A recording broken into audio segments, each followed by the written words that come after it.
Students कैसे हैं आप लोग। देखिए ये वीडियो आपके लिए बहुत इम्पोर्टेंट होने वाली है। जो नीट के स्टूडेंट्स हैं हमारे, और ह्यूमन डिजीज एंड हेल्थ में एक टॉपिक आता है आपका एंटीबॉडी। पूरा वीडियो ये बॉडी एंटीबॉडी पे है पूरा वीडियो। और सबसे पहले मैं आपको एक बात बता दूं कि कंप्लीट वीडियो देखने से पहले एटलीस्ट चैनल को सब्सक्राइब कर दिया करो यार, जिससे मैं आगे चल के क्लास लाइव भी ले सकूं। और ये बहुत आसानी होगी मेरे लिए भी कि क्लासेस लाइव चला करेंगी। तो सब्सक्राइब करना सबसे पहला काम, अभी तुरंत सब्सक्राइब कर दीजिए इसको, ठीक है। देखिए यहाँ पर एंटीबॉडी मैंने टॉपिक दिखाया है और आज सभी एंटीबॉडी के बारे में आपको बताऊंगा। तो एंटीबॉडी सबसे पहले समझिए कि एंटीबॉडी होती क्या है। देखिए दो चीज़ें होती हैं। एक तो जब भी आपकी बॉडी में कोई भी पार्टिकल आता है, और उसको आप एंटीजन कह सकते हो, फॉरेन पार्टिकल्स को, तो आपकी बॉडी उसको समाप्त करने के लिए, ख़त्म करने के लिए बॉडी के अंदर ही एंटीबॉडी बनाती है, ठीक। लाइक अभी वैक्सीनेशन का टाइम चल रहा है कोविड का, तो उसमें हम टीका लगवाते हैं, वैक्सीनेट करवाते हैं, तो हम फॉरेन पार्टिकल डाल रहे होते हैं अपनी बॉडी के अंदर, जिससे हमारी बॉडी उसके खिलाफ एंटीबॉडी बना सके। और जब एक्चुअल इन्फेक्शन हो, ऐसे केस में हमारी बॉडी उसको ख़त्म कर सके। तो एंटीबॉडी सबसे पहले देखेंगे। एंटीबॉडी आपको पता चल गया क्या होता है, ठीक है। एंटीबॉडी में सबसे पहले हम बात करेंगे एंटीबॉडी के टाइप्स कितने होते हैं। तो याद रखना आपको 5 तरह के टाइप्स पढ़ने होते हैं आपके कोर्स में। और हम लोग एंटीबॉडी को हमेशा क्या बोलते हैं, इम्यूनोग्लोबिन। इम्यूनोग्लोबिन बोलते हैं, ये इम्यूनोग्लोबिन होते हैं, तो इसलिए हम लोग इसको नाम देते हैं शॉर्ट में IG बोलते हैं, इम्यूनोग्लोबिन, ठीक है। और ये जो इम्यूनोग्लोबिन होते हैं ये 5 तरह के होते हैं, 5 तरह के होते हैं। एक को हम लोग कहते हैं इम्यूनोग्लोबिन, हमेशा आप ये वर्ड यूज करोगे, इम्यूनोग्लोबिन G,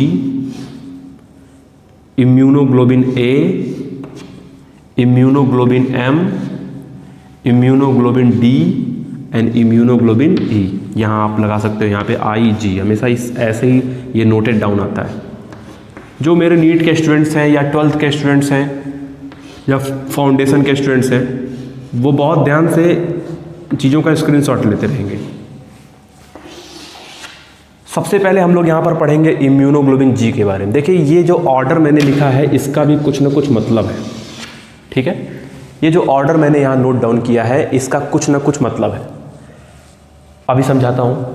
तो सबसे पहले यहाँ बताऊँगा मैं इम्यूनोग्लोबिन G। देखिए इम्यूनोग्लोबिन G जो सबसे पहले मैंने लिखा है इम्यूनोग्लोबिन G, ये जो इम्यूनोग्लोबिन G होता है ये सबसे ज़्यादा अमाउंट में होता है। अगर आपकी बॉडी में 100 ग्राम एंटीबॉडी मौजूद है तो उसमें से 75 से 80% यही होता है इम्यूनोग्लोबिन G, ठीक है। 75 to 80% जो मात्रा होती है वो इम्यूनोग्लोबिन G की ही मात्रा होती है। सबसे ज़्यादा अमाउंट होता है इम्यूनोग्लोबिन G का। खासियत क्या होती है इसकी, जो इम्यूनोग्लोबिन G होता है वो मेन मोस्ट इंपॉर्टेंट इम्यूनोग्लोबिन होता है, ठीक है। तो इम्यूनोग्लोबिन G जो होता है मोस्ट इंपॉर्टेंट हो गया। इम्यूनोग्लोबिन जो हो गया 75 से 80% हो गया। अब बात करते हैं कि इसकी एक्टिविटीज़ क्या हैं। तो याद रखना ये जो इम्यूनोग्लोबिन G होता है वो प्लेसेंटा से ट्रांसफ़र होके एम्ब्रियो में ट्रांसफ़र हो जाता है, ठीक है। मतलब प्लेसेंटा से एम्ब्रियो में ट्रांसफ़र होता है। और एक एम्ब्रियो के लिए जब आप एम्ब्रायनिक स्टेज में होते हो तो एम्ब्रियो के लिए मोस्ट इंपॉर्टेंट जो है एंटीबॉडी है जो होती है वो IgG होती है, ठीक है। तो क्या करती है एम्ब्रियो में, तो एम्ब्रियो में जो भी फैगोसाइटोसिस सेल का फॉर्मेशन होता है, जो भी फैगोसाइटोसिस वाला प्रोसेस होता है, वो सब कुछ करने में हेल्प करती है कौन, इम्यूनोग्लोबिन G हेल्प करती है, ठीक है। ये चीज़ आप जानेंगे। तो इम्यून सिस्टम को पावर कर देने के लिए ह्यूमन एम्ब्रियो में यही काम करती है इम्यूनोग्लोबिन G। और जो फैगोसाइटिक सेल है या फैगोसाइटोसिस वाला प्रोसेस है उसको भी परफॉर्म करने के लिए कौन हेल्प करता है, इम्यूनोग्लोबिन G। तो इसको आप लोग चाहो तो इतनी बातें यहाँ पर नोट कर सकते हो, क्योंकि फिर मैं आगे बढ़ता हूँ इसके बाद से। इसमें एक बात मैं और आपको बताना चाहूँगा कि इसका जो मॉलिक्यूलर वेट होता है इन सब के अगर देखा जाए कंपैरिजन में भले इनका अमाउंट बहुत ज़्यादा है बट इनका मॉलिक्यूलर वेट जो होता है वो सबसे कम होता है, लाइटेस्ट होता है। ठीक है, अब हम लोग आगे बढ़ते हैं इम्यूनोग्लोबिन ए पे। तो आप लोग इसका स्क्रीनशॉट ले सकते हो कि मैं जो दो बात बोला हूँ, एक तो बोला हूँ इम्यूनोग्लोबिन जी जो होता है उसका अमाउंट 75 to 80% होता है। दूसरा मैंने बात की कि ये प्लेसेंटल बैरियर को क्रॉस करता है। ठीक है, तीसरी बात कही मैंने कि एम्ब्रियोनिक स्टेज में जो एम्ब्रियो होता है उसका मेन एंटीबॉडी जो होता है वो क्या होता है, इम्यूनोग्लोबिन जी होता है। And this is the main function of immunoglobin G. ठीक है, and the function of phagocytosis or the function of phagocytotic cell is also performed by immunoglobin G. Now comes to the immunoglobin A. तो ठीक है, इसका आप लोग screenshot ले सकते हैं। ठीक है, तो यहाँ से फिर से हम लोग स्टार्ट करते हैं इम्यूनोग्लोबिन ए से। तो इम्यूनोग्लोबिन ए को ले लीजिए। अब ये जो इम्यूनोग्लोबिन ए होता है वो दरअसल ये मौजूद होता है सबसे पहले हमारी बॉडी में एंटर करता है जब हम जो है मदर मिल्क फीड करते हैं कोलोस्ट्रम के रूप में। जो फर्स्ट जो मिल्क इजेकुलेट होता है ना ब्रेस्ट से, उसको हम लोग कहते हैं कोलोस्ट्रम, जो कि येलोइस फ्लूइड होता है। और रिकमेंड करते हैं डॉक्टर को इसको सबसे पहले इसको लिया जाए। तो सबसे पहले जो येलोइस वाला कोलोस्ट्रम होता है उसमें दरअसल एंटीबॉडी मौजूद होता है, वो होता है इम्यूनोग्लोबिन ए। अब इम्यूनोग्लोबिन ए हो जाए ऐसा ज़रूरी नहीं है कि सिर्फ और सिर्फ कोलोस्ट्रम में मौजूद होता है, ये आपके टीयर्स में भी मौजूद होता है या आपके सलाइवा में भी मौजूद होता है। तो इस तरीके से इसके लोकेशन इस एक तरीके से फिजिकल बैरियर्स में मौजूद होते हैं। तो आपने एक नाम सुना होगा फिजिकल बैरियर का। ठीक है, तो जितने भी फिजिकल बैरियर्स के लोकेशन होते हैं या आप कह सकते हैं फिजियोलॉजिकल बैरियर के जो लोकेशन होते हैं वहाँ ये मौजूद होता है। सलाइवा में मौजूद होता है, टीयर्स में मौजूद होता है। इसके बाद से ये आपका कह सकते हो कि स्वेट में मौजूद होता है। ठीक है, तो इसके लोकेशन जो होते हैं वो डिफरेंट होते हैं। अब इसका फंक्शन क्या होता है, जैसे ही कोई एंटीजन जो है आपकी बॉडी में इंटर करता है ये उसको ट्रैप करके वहीं पर बिल्कुल किल करने का काम करता है और ये एक्टिवेट हो जाता है तुरंत। तो सबसे पहले एंटीजन का सामना करता है, मतलब सबसे पहले नहीं करता है, मतलब ये प्राइमरी होता है, याद रखिएगा। Immunoglobulin A is a primary antibody, primary, it's not a secondary, it's a primary antibody. एक भी क्वेश्चन आपका इस लेक्चर के बाद छूटने वाला नहीं है। प्राइमरी एंटीबॉडी होता है इम्यूनोग्लोबिन ए, इसको हम लोग कहते हैं। ठीक है, तो यहाँ से आप लोग कर सकते हो कि जो भी इनहेल्ड या इंजेस्टेड पैथोजन है ये उसको किल करने का काम करता है। ठीक है, तो ये हो गया आपका इम्यूनोग्लोबिन ए। तो आप इसमें कितनी बातें जान गए कि इम्यूनोग्लोबिन ए जो होता है वो प्राइमरी एंटीबॉडी होता है।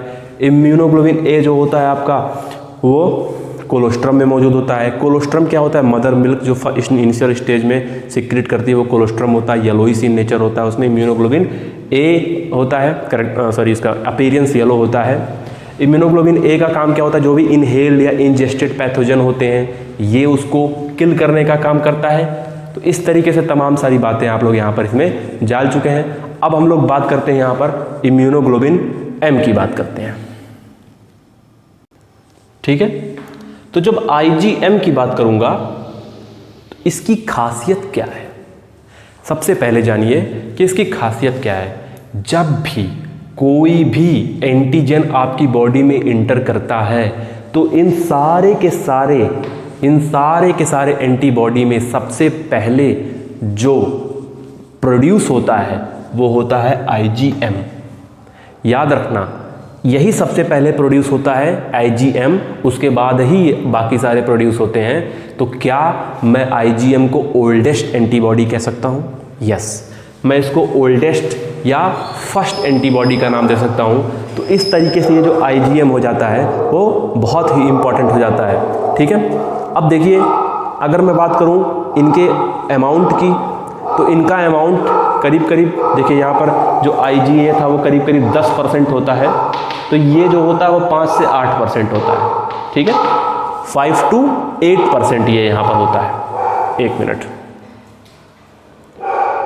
ठीक है, तो थोड़ा शोर हो रहा था इसलिए मैंने थोड़ा पॉज कर दिया था। तो 5 to 8% जो है यहाँ पर प्रेजेंट होता है IgM, 10% प्रेजेंट होता है IgA और 75 से 80% जो होता है वो IgG। तो M के बारे में आपको पता चला, ये ओल्डेस्ट एंटीबॉडी है, फर्स्ट एंटीबॉडी है। जब भी एंटीजन आता है बॉडी में सबसे पहले रिस्पॉन्स करता है वो IgM होता है। तो इतनी बातें अगर आप जान गए हो तो एक बात और जान लो कि IgM का जो मॉलिक्यूलर वेट होता है वो इन सारे के सारे एंटीबॉडी में सबसे हैवीएस्ट होता है। सबसे हैवी एंटीबॉडी अगर कभी भी आपसे पूछेगा तो आपका इस वीडियो के बाद कोई भी क्वेश्चन एंटीबॉडी से गलत नहीं होने वाला है, ये मेरा वादा है आपसे। तो IgM जो है वो सबसे हैवीएस्ट एंटीबॉडी होता है। इसके बाद से हम लोग यहाँ पर आते हैं IgD के बारे में बात करेंगे, ठीक है। तो D के बारे में हम लोग जब भी बात करेंगे तो सबसे पहली बात यही आएगी कि इसका अमाउंट बहुत कम होता है। वो करीब करीब 1-2-3%, करीब करीब 1 से 3% इसका जो अमाउंट होता है IgD का होता है वो अमाउंट। और दूसरा आता है इनका लोकेशन। तो ये लिम्फोसाइट के सरफेस पे पाए जाते हैं। याद रखिएगा कि इनका जो लोकेशन होता है वो लिम्फोसाइट का जो सरफेस होता है उसी सरफेस पे ये पाए जाते हैं, लिम्फोसाइट के सरफेस पे, और उनको हेल्प करते हैं लिम्फोसाइट को कि वो किस तरीके से काम करेंगे, ठीक है। और तो लिम्फोसाइट वो भी कौन सा लिम्फोसाइट, खास करके बी लिम्फोसाइट के ये एक्टिवेशन में हेल्प करते हैं। ये बात ज़रूर आप जानिएगा, बी लिम्फोसाइट के एक्टिवेशन, इसको एक्टिवेट करने में हेल्प करते हैं। आपको पता है जब बी लिम्फोसाइट एक्टिव होता है तो वो और एंटीबॉडी बनाता है। तो IgD का काम होता है कि वो बी लिम्फोसाइट को एक्टिवेट कर दे।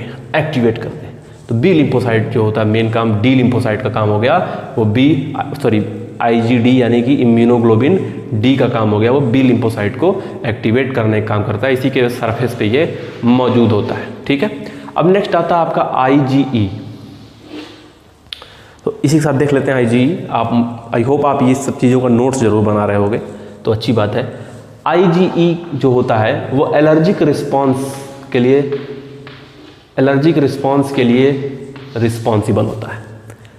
एलर्जिक रिस्पॉन्स के लिए रिस्पॉन्सिबल होता है तो इसका मतलब कुछ ऐसे सेल पे ये काम करता होगा कि जो एलर्जिक एक्टिविटीज़ के लिए यहाँ पर क्या होते हैं, रिस्पॉन्सिबल होते होंगे, ठीक है। तो हम लोग मेनली बात करेंगे यहाँ पर, देखिए इसका पहली बात तो सबसे लास्ट में लिखा हूँ, ये ऑर्डर दिखेगा। तो इसकी जो क्वांटिटी होती है बहुत कम होती है, करीब करीब ये होती है 0.05%। कितना स्मॉल क्वांटिटी में ये यहाँ पर सीक्रेट होता है, ठीक है। तो ये काम करता है मेनली मास्ट सेल और बेसोफिल पे काम करता है, ठीक है। मास्ट सेल और बेसोफिल पे काम करता है, ठीक है। तो मास्ट सेल और बेसोफिल पे काम करता है और एलर्जिक रिएक्शन को ये क्या करता है, कोऑपरेट करता है। तो इस बात को आप एकदम अच्छी तरीके से समझेंगे, ये मास्ट सेल को स्टिमुलेट करता है ना, जो भी एलर्जिक रिएक्शन के लिए रिस्पॉन्सिबल होते हैं। जैसे ही हमारी बॉडी में कोई भी पैरासाइट इंटर करता है तुरंत ये जग जाते हैं और तुरंत एलर्जिक रिएक्शन कॉज करते हैं। तो उसके लिए रिस्पॉन्सिबल कौन होता है, IgE। तो आई होप ये 10-12 मिनट का जो भी वीडियो था आपको बहुत अच्छा लगा होगा। सबको पूरी इन्फॉर्मेशन मैंने देने की कोशिश की। देखिए टॉपिक सिर्फ टाइप ऑफ एंटीबॉडी पे था और भी बहुत कुछ बातें हम लोग करेंगे नेक्स्ट लेक्चर में। और सब्सक्राइब जरूर कर देना क्योंकि लाइव आना है यूट्यूब पे, ठीक है, बिल्कुल कर देना। तो thank you so much students, good night.